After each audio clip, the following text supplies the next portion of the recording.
Okay, now I wanted to point out when we're putting the valve in or out, we want to locate this notch right here.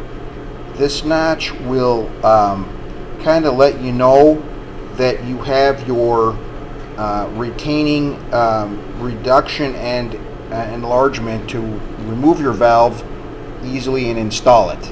Okay, so when we're putting the valve in, we put the valve in the top, okay, and then we're going to slide it through the large portion of this retainer and then lock it in place. Okay, now once I pushed it, now I know it's locked in place.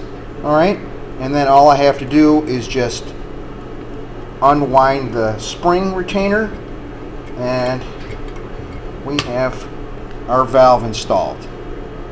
Okay, what we're going to do now is we're going to remove the valve, and locating the little notch on our retainer, what we want to do is we put our tool, our valve spring compressing tool, on top of that and hook a spot on the valve at the bottom and compress the spring.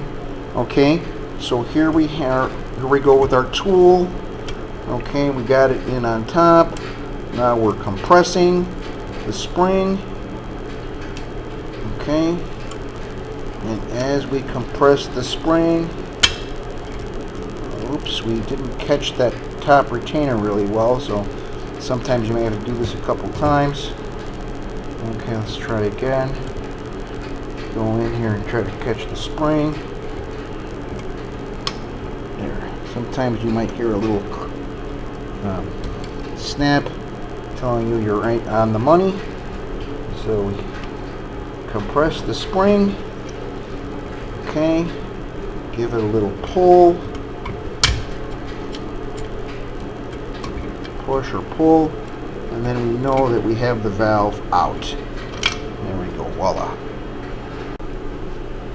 Okay, here we have a valve and a valve spring with a retainer, and what I want to show is how the retainer holds the valve in and what you would need to do to remove it and to put it back in as well.